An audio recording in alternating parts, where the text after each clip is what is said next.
एबे आसला बड़ खबर आगो को आसुची बड़ वर्षा अवपात परिणत है लघुचाप क्षेत्र आहुरी 4 दिन भीषण वर्षा ए नहीं 13 जिला को वार्निंग जारी तेबे केउ जिला को वार्निंग जारी करा जायछि से नहीं संपूर्ण अपडेट जानिबा किंतु ता पूर्व लाइक कर दिंतु सांग मानको बहु मते शेयर करंतु आपण जदि हम चैनल को प्रथम थर आछंदी ताला हम चैनल को एबे ही सब्सक्राइब करी पाखर थिबा बेल आइकन क्लिक कर ऑल नोटिफिकेशन पर ऑन कर रखंतु जहा फल जेबे भी जे कोनसी लेटेस्ट न्यूज अपलोड कले आपण माने सर्वप्रथम नोटिफिकेशन जरिए पाई परिबे। तेबे आसम जानिबा आज संपूर्ण पाणीपाग केन्द्र सूचना बंगोपसागर में सक्रिय थिबा लघुचाप क्षेत्र अधिक घनीभूत होई गुरुवार सकाळ 8:30 रे पश्चिमबंग उपकूल रे अवपात परिणत होईछि।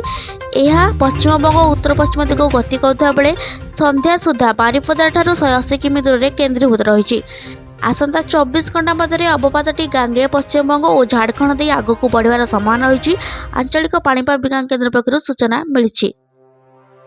अपरपक्षे मौसुमी ट्रफ वर्तमान फिरोजपुर बरेली सुल्तानपुर डाल्टनगंज दे पश्चिमबंग उपकूल में अवपात केन्द्रस्थल एवं सेठारु दक्षिण पूर्व दिग को उत्तर पश्चिम बंगोपसागर पर्यंत विस्तारित होइछि।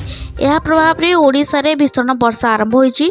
तेबे आसंता 4 दिन पर्यंत एभली स्थिति जारी रहिबो एवं शुक्रवार 13 जिले में वर्षा पाई सतर्क सूचना करछि पाणीपाग केन्द्र। तेबे शुक्रवार दिन सुंदरगढ़ झारसुगुड़ा बरगढ़ एवं संबलपुर में प्रबल अति प्रबल वर्षा नहीं ऑरेंज वार्निंग जारी करा जायछि।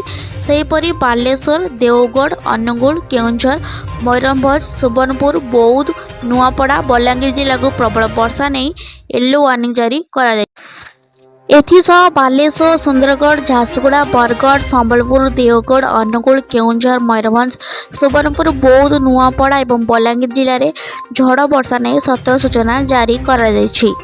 टेक्निक खबर जाना आम चैनल सहित सब जोड़ी रुहतु आम चैनल को सब्सक्राइब करी पाखर थिबा बेल आइकन क्लिक करी ऑल नोटिफिकेशन पर ऑन कर रखंतु।